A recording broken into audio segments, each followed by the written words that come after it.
చెప్పింది మద్యపాన నిషేధం చేస్తామని తీరా అధికారంలోకి వచ్చాక చూస్తే ప్రపంచంలోనే అతిపెద్ద మద్యం స్కామ్ చేశారా? ఇంతకీ ఏపీ లిక్కర్ స్కామ్ డెప్త్ ఏంటి? ఆ డెన్సిటీ ఎలాంటిది? సూత్రధారులెవరు? పాత్రధారులెవరు? ఎవరి నుంచి ఎవరికి ఈ మొత్తం మనీ వెళ్ళింది?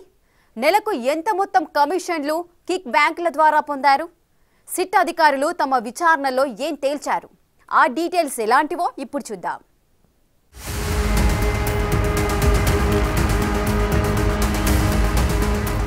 గత వైసీపీ పాలకులు మద్యపాన నిషేధం అన్న మోటివ్ తీసుకున్నారు. ఫైనల్ గా చూస్తే అది నెలకు 50 నుంచి 60 కోట్ల రూపాయల కిక్ బ్యాక్ సొమ్ము కోసమని తేలిందంటారు దర్యాప్తు అధికారులు.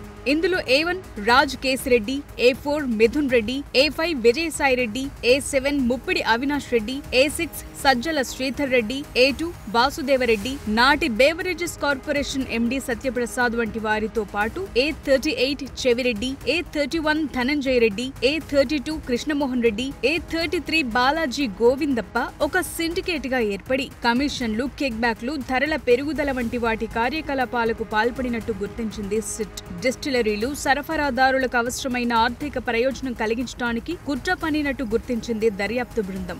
సిండికేట్ ఈ టార్గెట్లు రీచ్ కావటానికి వాసుదేవరెడ్డి, సత్యప్రసాద్లతో సహా ఇతర అధికారులు వ్యూహాత్మకంగా నియమించినట్టు చెప్తున్నారు విచారణాధికారులు.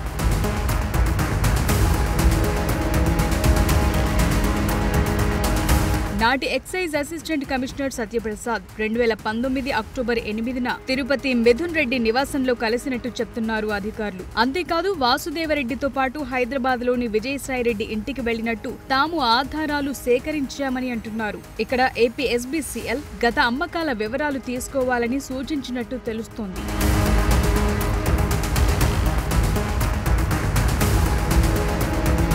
సిట్ దర్యాప్తును అనుసరించి చెప్తే A1 Raj Kesireddy, A7 Muppidi Avinash Reddy, A2 Vasudeva Reddy, A4 Mithun Reddy, A3 Satyaprasad, A5 Vijayasai Reddy ఇంట్లో 2019 అక్టోబర్ 13న మరోమారు కలిసినట్టు చెప్తున్నారు అధికారులు. గత 3 ఏళ్ల బేవరేజెస్ అమ్మకాల డేటా ఆధారంగా రాష్ట్రంలో మద్యం అమ్మకాలు మున్ముందు ఎలా సాగించాలన్న విషయంపై చర్చించినట్టు తమ పరిశోధనలు తేల్చారు సిట్ అధికారులు. డేటా విశ్లేషణ తరువాత వివిధ డిస్టిలరీలు, పంపిణీదారుల నుంచి కమిషన్లు, కిక్ బ్యాక్ల రూపంలో నెలకు 50 కోట్ల నుంచి 60 కోట్ల రూపాయల మేర వసూళ్లు సాగించాలని ఒక నిర్ధారణకొచ్చినట్టు తెలుస్తోంది. వీరంతా కలిసి ఆర్డర్ ఫర్ సప్లై దాటవేయటానికి, ప్రభుత్వ రీటైల్ అవుట్లెట్లలో అమ్మకాలు నిర్వహించడానికి ఒక పథక రచన చేసినట్టు సిండికేట్ కూడా ఒప్పుకుందని చెప్తున్నారు అధికారులు. అందుకే ఏపీ హోంమంత్రి అనిత పక్కా ఆధారాలతోనే ఈ అరెస్టులు జరిగినట్టు చెప్తున్నారు. ఒక ఎంపీని అరెస్ట్ చేయడం అనేది it's not a easy thing.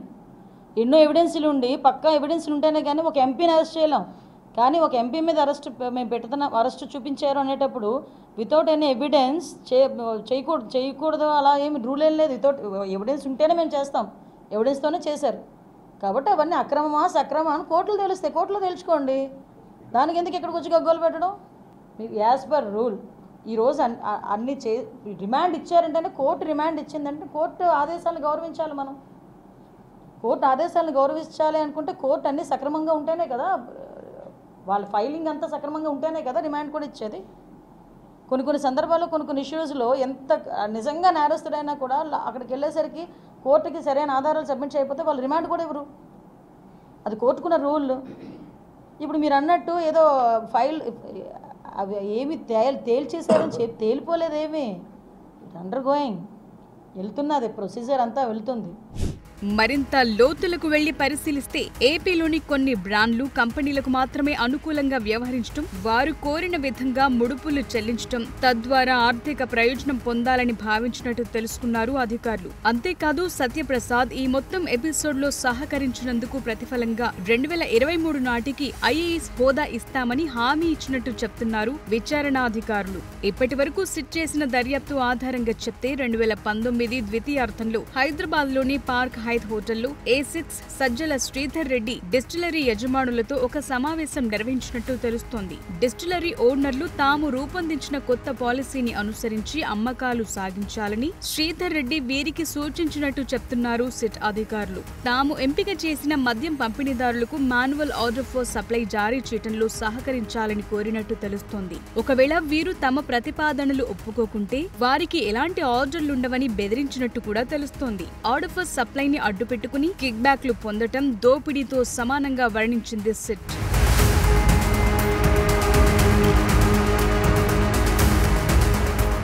ఈ విధానం ఒప్పుకోకుంటే తమ వ్యాపారంలో ఎలాంటి నష్టం వస్తుందోనని భయపడ్డ డిస్టిలరీలు 12% కిక్ బ్యాక్ చెల్లించేందుకు ఒప్పుకున్నట్టు చెప్తున్నారు సిట్ అధికారులు. వీరు ఎలాగూ తమ దారికొచ్చినట్టు తెలియటంతో కిక్ బ్యాక్ పర్సెంటేజ్ ని 20% పెంచినట్టు తెలుస్తోంది. సేకరించిన మొత్తాన్ని A1 రాజ్ కేసిరెడ్డికి అప్పగించేవారని గుర్తించారు సిట్ అధికారులు. ఆ తర్వాత రాజ్ కేసిరెడ్డి ఈ సొమ్మును A5 Vijayasai Reddy, A4 Mithun Reddy, A33 Balaji గోవిందప్పకు బదిలీ చేసేవారని తెలుస్తోంది. వీరు దాన్ని నాటి సీఎం జగన్మోహన్ రెడ్డికి బదిలీ చేసేలా ఒక కారిడార్ ను తాము కనుగొన్నట్టు చెప్తున్నారు సిట్ అధికారులు. ఈ మొత్తం సగటున నెలకు 50 నుంచి 60 కోట్ల రూపాయల మేర జగన్మోహన్ రెడ్డికి చేరినట్టు నిర్ధారించారు విచారణాధికారులు. ఈ మొత్తం వ్యవహారంలో జరిగిన మరో మిస్టేక్ ఏంటంటే కొన్ని బ్రాండ్లు ఎక్కువగా అమ్ముడుపోయేలా చేయటం. ఏపీలోని అదాన్, లీలా అనే డిస్ట్రిబ్యూటర్స్ కి ఎక్కువ ఆర్డర్ ఫర్ సప్లైలు ఇచ్చినట్టు గుర్తించింది సిట్. అయితే ఇక్కడ మరో ఇంపార్టెంట్ థింగ్ ఏంటంటే అప్పటి వరకు చలామణిలో ఉన్న టాప్ మోస్ట్ కంపెనీలకు, ఫేమస్ బ్రాండ్లకు OFS లు ఇవ్వకుండా ఆపేసినట్టు కనుగొన్నారు అధికారులు. ఈ ప్రముఖ బ్రాండ్లు నాటి జగన్ పాలనలు దాదాపు నిషేధం ఎదుర్కొన్నట్టుగా చెప్తున్నారు సిట్ అధికారులు.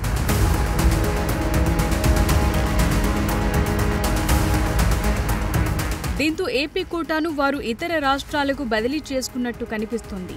జనం బాగా ఇష్టపడే బ్రాండ్ల అమ్మకాలు ఏపీ లిక్కర్ మార్కెట్లో దారుణంగా పడిపోయినట్టు గుర్తించారు. కిక్ బ్యాక్లు, కమిషన్లు చెల్లించని బ్రాండ్లకు ఏపీలో బొత్తిగా చోటు లేకుండా చేసినట్టు చెప్తారు సిట్ అధికారులు. ఇందుకు తగిన ఆధారాలను కనుగొన్నామంటున్నారు. మెడ్వెల్ కంపెనీ 2018-19 మధ్య కాలంలో 22,73,006 ఆర్డర్లు పొందితే అదే 2023-24 మధ్య కేవలం 5 అంటే 5 ఆర్డర్లు లభించాయి. ఇంపీరియల్ బ్లూ 2018-19 మధ్య 20,21,955 ఆర్డర్లు పొందగా 2023-24 మధ్య 7 అంటే 7 మాత్రమే పొందినట్టు గుర్తించారు. కింగ్ ఫిషర్ 2018-19 మధ్య 1,47,566 ఆర్డర్లు పొందగా అదే 2023-24 మధ్య 11,82,388 ఆర్డర్లు పొందినట్టు తెలుస్తోంది. ఇక బడ్వైజర్ బీట్ సంగతికొస్తే 2018-19 మధ్య కాలంలో 22,52,195 ఆర్డర్లు పొందగా 2023-24 మధ్య కాలంలో ఇది తన ఆర్డర్లను 0గా నమోదు చేసింది.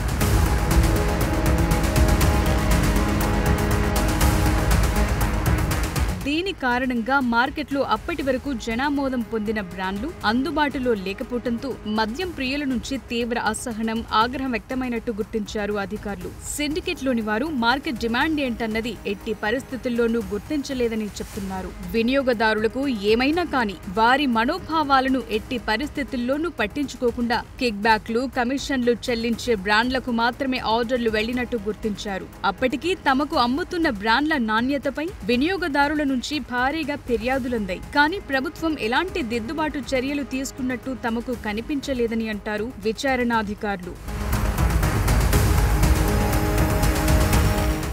3,500 కోట్ల రూపాయల మద్యం మొత్తం. ఈ స్కామ్ మనీ ఎక్కడెక్కడ, ఎవరెవరు ఎలా డిస్ట్రిబ్యూట్ చేశారు? అసలు ఆ నెట్వర్క్ ఎలా సాగింది? కీలకంగా ఎవరు వ్యవహరించారు? వారికి సహకరించిన వారెవరు? అధికారులు ఎలాంటి ఆధారాల ద్వారా ఈ మొత్తం లిక్కర్ స్కామ్ ఐడెంటిఫై చేశారు?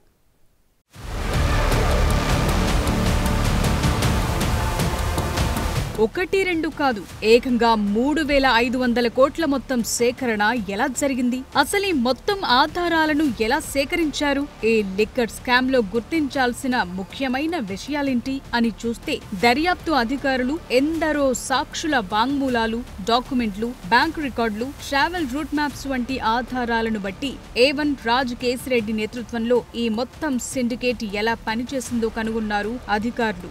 2019 నుండి 2024 మధ్య వివిధ డిస్టిలరీలు, లిక్కర్ మార్కెటింగ్ కంపెనీలు ఒక చైన్ లింక్ ద్వారా 3,500 కోట్ల రూపాయల మేర కిక్ బ్యాక్లను క్రమ పద్ధతిలో సేకరించినట్టు చెప్తున్నారు సిట్ అధికారులు. ఈ మొత్తం ఎలా దారి మళ్లించారు అన్న కోణంలోనూ ఎన్నో వివరాలు సేకరించారు. వివిధ వర్గాల సాక్షుల నుంచి వీరి కాల్ రికార్డుల ఆధారాలతో కలిపి లిక్కర్ సిండికేట్ ఎలా పనిచేసిందో గుర్తించారు అధికారులు. ఈ మొత్తం సొమ్ము గత ప్రభుత్వ హయాంలో కీలకంగా పనిచేసిన వారెవరో ఐడెంటిఫై చేశారు. వీరిలో బాలాజీ గోవిందప్పన్, ధనంజయ్ రెడ్డి, కృష్ణమోహన్ రెడ్డి, మిథున్ రెడ్డి, విజయసాయిరెడ్డి వంటి వారితో పాటు సీనియర్ అధికారులు సైతం ఉన్నట్లు చెప్తున్నారు. కాల్ రికార్డింగ్ల విశ్లేషణ ద్వారా వీరు ప్రధాన కుట్రదారులుగా తెలుస్తోంది. అయితే వీరందరిలోకి రాజ్ కేసిరెడ్డి, అతడి స్నేహితుల మధ్య పదే పదే చర్చలు జరిగినట్టు గుర్తించారు. ఈ మేరకు కాల్ రికార్డింగ్లు తాము అనుకున్నట్లు చెప్తున్నారు అధికారులు. తద్వారా వీరు సేకరించిన మద్యం నిధులు, వీటి కోసం పుట్టించిన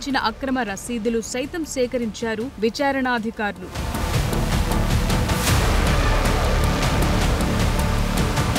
2024 ఎన్నికల్లో ఓటర్లకు పంచడానికి తిరుపతి ఏఆర్ కానిస్టేబుల్ గా పనిచేసిన గిరిబాబు తాను చెవిరెడ్డి దగ్గర 2012 నుంచి 2024 వరకు పీఎస్ఓగా పనిచేసినట్టు తమ దర్యాప్తులో గుర్తించినట్టు చెప్తున్నారు అధికారులు. ఎన్నికలకు 6 నెలల ముందు రాజ్ కేసిరెడ్డి ఆధ్వర్యంలో కిరణ్ కుమార్ రెడ్డి, చాణక్య, సైమన్ తదితరులు ఒక నెట్వర్క్ గా ఏర్పడి పనిచేసినట్టు తెలుస్తోంది. నగదు రవాణా చేయటంలో వీరికి సాయం చేయమని ఎమ్మెల్యే చెవిరెడ్డి తన పీఎస్ఓలకు సూచించినట్టు తెలుస్తోంది.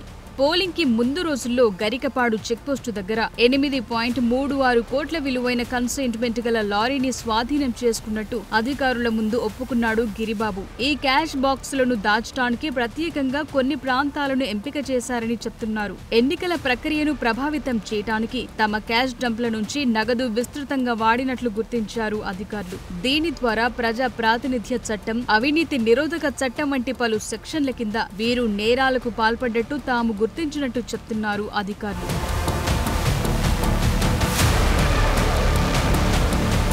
ఈ అక్రమ నిధులకు సంబంధించిన డంపులు హైదరాబాద్లోని పలు అపార్ట్మెంట్లు, తాడేపల్లి ల్యాండ్ మార్క్ అపార్ట్మెంట్లలో నిల్వ చేసినట్టు గుర్తించారు. తాడేపల్లిలో ప్రణయ్ ప్రకాష్, హైదరాబాద్లో వెంకటేష్ నాయుడు, సైమన్ వంటి వారి నుంచి డబ్బు సేకరించి కార్టన్లలో ప్యాక్ చేసి అధికారిక తుడా వాహనాల్లో, కొన్నిసార్లు ప్రైవేట్ లారీల్లో ఈ మొత్తం తరలించినట్టుగా కనుగొన్నారు. 2023 చివరి నాటి నుంచి 2024 ఎన్నికల వరకు అనేక సార్లు నగదు రవాణా చేసినట్టు కనుగొన్నారు. ఒక్కో ట్రిప్పుకు 8 నుంచి 12 కోట్ల మేర తరలించినట్టు చెప్తున్నారు. పొదిలి, ఒంగోలు, కావలితో సహా వివిధ ప్రాంతాలకు ఈ మొత్తాలు వెళ్లినట్టు చెప్తున్నారు అధికారులు. ఆయా ప్రాంతాల్లో వైసీపీ అభ్యర్థుల ఎన్నికల ప్రచారానికి, ఓటర్లకు డబ్బు పంచడానికి ఈ మొత్తాలను వాడినట్టు కనుగొన్నారు. ఈ మొత్తం ఆపరేషన్స్ ని ఎమ్మెల్యే చెవిరెడ్డి, బాలాజీ కుమార్ యాదవ్, నవీన్ సమన్వయం చేసినట్టు చెప్తున్నారు. వీరికి తుడా డ్రైవర్లు, మరికొందరు అనుచరులు సహకరించినట్టు తెలుస్తోంది. 3,500 కోట్లలో కనీసం 200 కోట్లు ఎన్నికల కోసం వాడినట్టు చెప్తున్నారు సిట్ అధికారులు.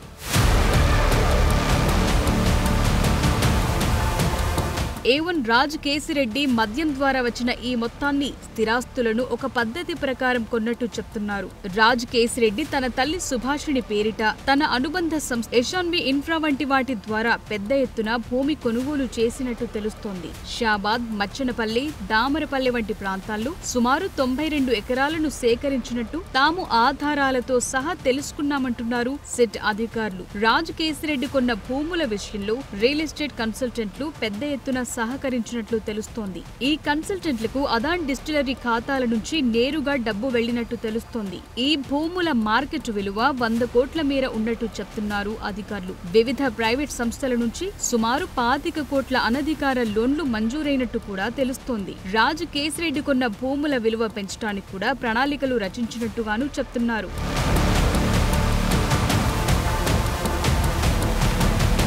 కిక్ బ్యాక్లు, ఏపీఎస్బీసీఎల్ నుంచి వచ్చిన నిధులను రామ్ ఇన్ఫో, విజువల్ ఐటీ ద్వారా మళ్లించి యుఎన్ఐ కార్పొరేట్ కు మళ్లించినట్టు కనుగొన్నారు. ఆపై బినామీల పెట్టుబడుల కోసం A1, A9లకు సొమ్ము మళ్లించినట్టు గుర్తించారు. రాజ్ కేసిరెడ్డికి చెందిన ఎషాన్వి ఇన్ఫ్రా అనే కంపెనీ పేరిట గచ్చిబౌలిలో 326 గజాల భూమిని కొన్నట్టు ఆధారాలు సేకరించారు. ఈ సైట్ ఓపెన్ మార్కెట్ విలువ 9 కోట్ల వరకు ఉన్నట్టు తాము ఐడెంటిఫై చేశామంటున్నారు అధికారులు. ఇక యుఎన్ఐ కార్పొరేట్ సొల్యూషన్స్ కి 1.6 కోట్ల వైట్ మనీ మళ్లించినట్టు ఆధారాలు సేకరించారు. మిగిలిన మొత్తాన్ని బ్లాక్ లో చెల్లించినట్టు కనుగొన్నారు. ఈ లావాదేవీలన్నీ రాజ్ కేసిరెడ్డి ఆదేశాల మేరకే జరిగినట్టు చెప్తున్నారు సిట్ అధికారులు. ఈ ల్యాండ్ కొనుగోలు వ్యవహారంలో అవకతవకలున్నట్టు చెప్తున్నారు. ఇందులో మనీ లాండరింగ్ జరిగినట్టు తాము గుర్తించినట్టు చెప్తున్నారు. A1 రాజ్ కేసిరెడ్డి ఆదేశాలతో A9 కిరణ్ సాయంతో UNI కార్పొరేట్ సొల్యూషన్స్ ఈ లావాదేవీలు జరిపినట్టు తెలుస్తోంది.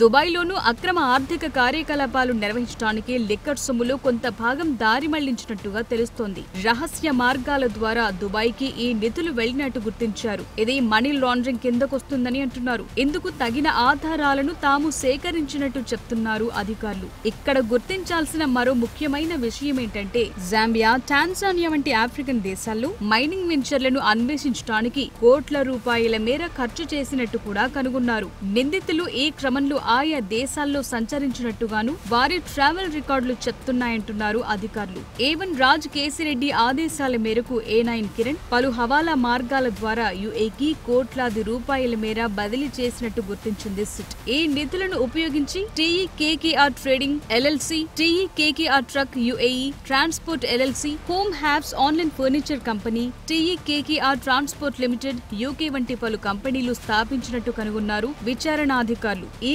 కంపెనీల కోసం 2021లో 3, 2022 5, 2023లో 13 ట్రిప్పులు, 2024లో 7 ట్రిప్పులు, మొత్తంగా రాజ్ కేసిరెడ్డి అండ్ కో 28 విదేశీ పర్యటనలు చేసినట్టుగా గుర్తించారు. పాస్పోర్ట్ నంబర్లతో సహా ఐడెంటిఫై చేసి వీరి విదేశీ కార్యకలాపాలపై ఒక అంచనాకొచ్చింది సిట్.